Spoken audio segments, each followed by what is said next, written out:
Alors, il ne s'agit ni de bed manager ni de gestionnaire de lit, puisqu'en fait, on a surtout été amené à mettre en contact des praticiens qui avaient trop de patients dans un endroit et des praticiens qui avaient des lits vides pour que justement ces patients puissent aller dans l'autre structure de soins.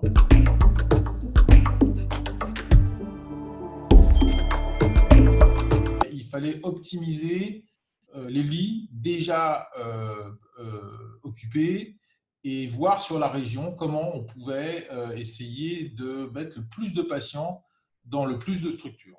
Les chirurgiens, finalement, on était sous-utilisés et qu'on allait avoir une activité en réduction et que par conséquent, on était des personnes qui étaient mobilisables pour faire des fonctions transversales, alors que les médecins réanimateurs, anesthésistes et tous les autres médecins allaient probablement être appelés à traiter les patients Covid.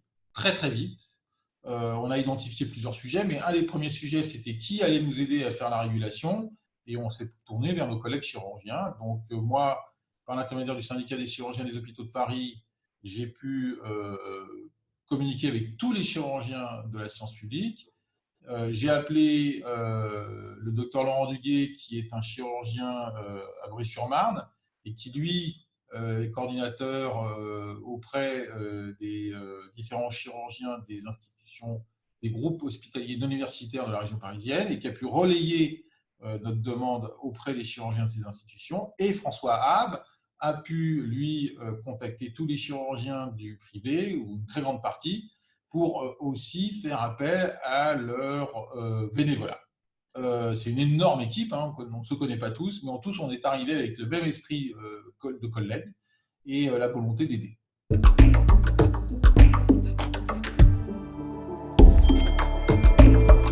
Finalement, les chirurgiens sont ceux qui ont eu deux rôles dans cette crise. Premièrement, de déprogrammer.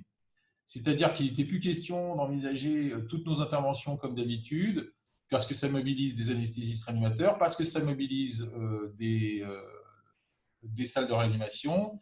Et bien, il fallait libérer les moyens, et par conséquent, on a déprogrammé. C'est-à-dire qu'on a dit aux patients qui pouvaient, parce qu'il y en a certains qui ne pouvaient pas, hein, des urgences ou des malades avec des cancers, là, on ne les a pas déprogrammés, on les a maintenus, ou en fonction de leur cancer et des possibilités de retarder l'intervention, dans certains cas, on a pu le faire, mais dans la plupart des cas, on les a gardés, on a gardé leur plage horaire et on les a opérés. Mais la très grande majorité des interventions ont été déprogrammées, quoi. Ça tourne autour de 80% de déprogrammation. Et on avait donc énormément de temps. Et nous, on n'allait pas pouvoir nous former à la réanimation en 15 jours, 3 semaines, parce qu'il faut quand même imaginer que former un réanimateur, c'est 5 ans d'internat plus 2 ans ou 3 ans de clinica, et que ce n'est pas pour des chirurgiens qui se sont depuis longtemps éloignés de la médecine, en 3 jours ou en 4 semaines, la possibilité de les transformer en réanimateurs avérés.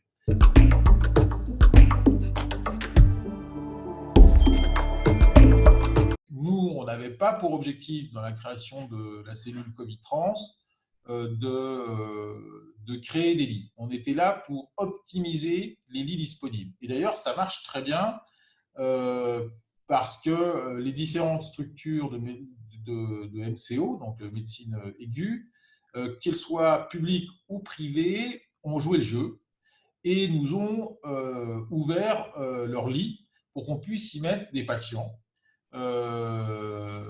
Et on n'a pas, a priori, de situation où on a des patients qui ne trouvent pas de lit d'hospitalisation. Les cliniques sont parfaitement utilisées et ont été extrêmement collaboratrices. Donc ça, c'est un point extrêmement positif. Il n'y a pas eu de difficulté entre le privé et le public dans la région parisienne.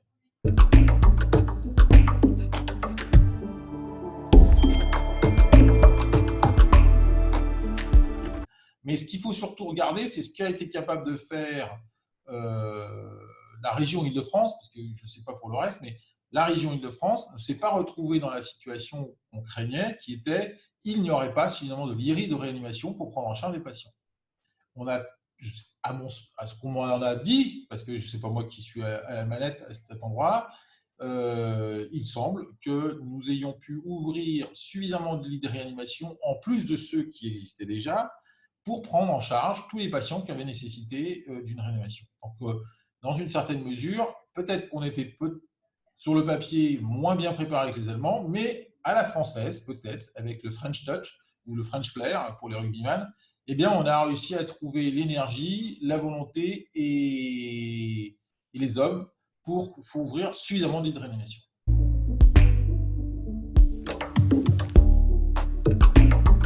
On pense que nous, l'action des chirurgiens a surtout été de faire que chaque patient a pu trouver un lit de médecine ou un lit de réanimation alors qu'il en avait besoin.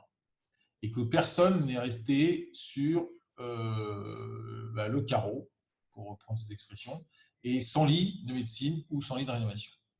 C'est là la plus grande satisfaction que nous, les chirurgiens, nous pouvons tirer de notre action.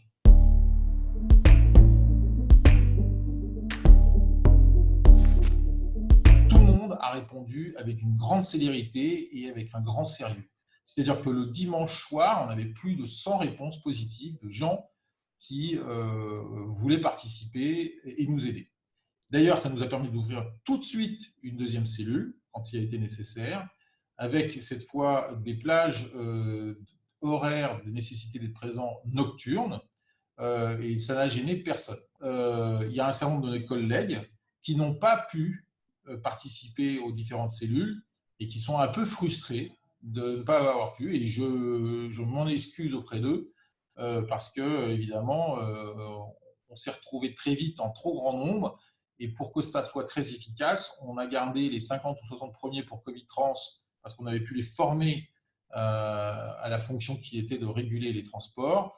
Et puis, une fois que Covirea a aussi eu un nombre assez important de volontaires et qu'on les avait formés à la régulation SAMU, eh bien là aussi, on avait un petit peu fermé les portes.